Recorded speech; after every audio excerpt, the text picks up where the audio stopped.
Hello friends, bright future classes या आपल्या favourite YouTube चॅनलवर मी प्राध्यापक माई सर आपणा सर्वांचे स्वागत करतो.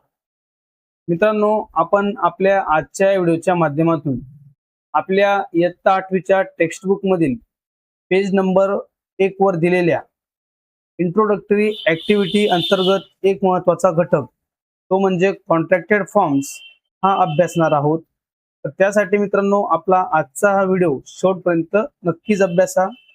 जर तुम्ही आपल्या चॅनलवर नवीन असाल तर आत्ताच आपल्या चॅनलला सबस्क्राईब करा, कारण आता आपण पूर्ण इंग्रजीचा अभ्यासक्रम असाच सोपा भाषेत शिकणार आहोत. चला तर मग आता सुरुवात करूया आपल्या आजच्या व्हिडिओला. कॉन्ट्रॅक्टेड फॉर्म्स म्हणजे बघा, इंग्रजीमध्ये जे संक्षिप्त रूपे असतात त्यांना कॉन्ट्रॅक्टेड फॉर्म म्हटले जाते. मित्रांनो, बऱ्याचदा स्पोकन इंग्लिशमध्ये दोन शब्द एकत्र करून वेगाने बोलले जातात, त्यांनाच कॉन्ट्रॅक्टेड फॉर्म या प्रकारे म्हणतात. In spoken English we often use short forms instead of full words. पूर्ण वर्ड्स बोलण्यापेक्षा स्पोकन इंग्लिशमध्ये शॉर्ट फॉर्म्स हे बोलले जातात. This helps us speak naturally, quickly and fluently in everyday conversation. We combine two words together and use an apostrophe in place of missing letters. आपण हे शब्दांचं construction बनवण्यासाठी, शब्द कॉन्ट्रॅक्टेड फॉर्म बनवण्यासाठी apostrophe या साइनचा वापर करत असतो. बघा, फॉर एक्झाम्पल, आय एम यांना ज्यावेळेस आपण स्पीकिंग करत असतो, ज्यावेळेस आपण बोलतो आय एम, त्याला डायरेक्टली आपण एम म्हणत असतो. तर या ठिकाणी बघा, हा ए आपण मिसिंग लेटर आपलं ए आहे आणि त्याच्या जागेवर आपण apostrophe हे साइन या ठिकाणी वापरलेलं आहे. या प्रकारे आपले कॉन्ट्रॅक्टेड फॉर्म मित्रांनो असतात. आपल्या पुस्तकात दिलेला आपला पहिला चार्ट बघूया, ज्यामध्ये आपल्याला फुल फॉर्म आणि कॉन्ट्रॅक्टेड फॉर्म हे दिलेले आहेत. बघा, फुल फॉर्म बघूया. आय एम बिझी या ठिकाणी सब्जेक्ट आणि हेल्पिंग वर्ब यांचं कन्स्ट्रक्शन आपल्याला दिलेलं आहे. बघा, I am busy. They are tired, they are tired. He is not coming.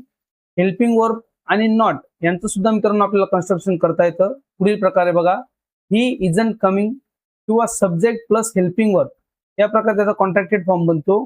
He is not coming. You will like it, you will like it. बघा, subject आणि विल यांचं construction या प्रकारे होईल, हे लक्षात घ्या. She will not like it. Will नॉटचं कॉन्ट्रॅक्टेड फॉर्म हा ओंट होतो. She won't like it. We had been for a trip, we'd been for a trip. It must not happen again, it mustn't happen again. या प्रकारे बघा, must not चा mustn't होतो. That would be fine, that be fine. या प्रकारे contracted form होईल. Do you not like it, don't you like it. Do not चा मित्रांनो don't होतो.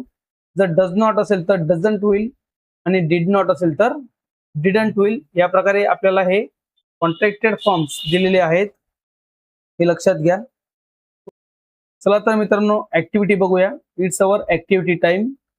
Fill up the gaps. आपल्याला मित्रांनो गॅप कंप्लीट करण्याचा क्वेश्चन पुढे दिलेला आहे. आता आपण बघूया आपण काय शिकलेलो आहोत ते पुढील टेबलमध्ये आपण कंप्लीट करूया. आपल्या पुस्तकात दिलेला टेबल बघूया. क्वेश्चन दिलेला आहे, fill up the gaps in the table below.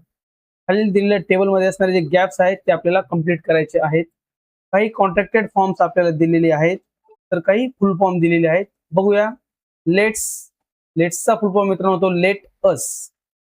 Shan't, shan't मित्रांनो हा कॉन्ट्रॅक्टेड फॉर्म आहे शाल नॉट या शब्दांचा. आपल्याला दे हॅव फुल फॉर्म दिलाय. दे हॅव या प्रकारे हा आपला कॉन्ट्रॅक्टेड फॉर्म होईल. वरंटचा मित्रांनो फुल फॉर्म दिलाय. वरंट या प्रकारे आपला कॉन्ट्रॅक्टेड फॉर्म असेल. वी आरचा फुल फॉर्म या प्रकारे असेल.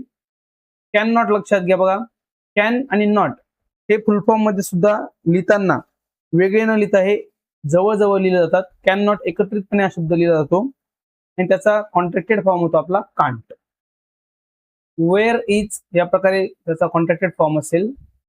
व्हॉट आर आणि देअर इज या प्रकारे मित्रांनो आपल्याला हा दिलेला टेबल हा कंप्लीट करायचा आहे.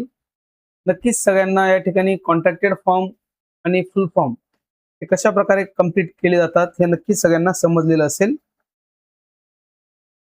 तर मित्रांनो बघा, जर तुम्हाला काही क्वेश्चन्स असतील तर तुम्ही मला कमेंट बॉक्समध्ये विचारू शकतात. आपण आजच्या या व्हिडिओच्या माध्यमातून अतिशय सोप्या पद्धतीने कॉन्ट्रॅक्टेड फॉर्म्स म्हणजे काय, ते कसे वापरायचे हे शिकलो. हा व्हिडिओ तुम्हाला कसा वाटला मला कमेंट करून नक्कीच सांगा. व्हिडिओ आवडला असेल तर व्हिडिओला लाईक करून आपल्या विद्यार्थी मित्रांपर्यंत नक्कीच शेअर करा. तर मित्रांनो, पुन्हा भेटूया पुढील व्हिडिओमध्ये आपल्या पुढील घटकासह. Thanks for watching this video friends. All the best.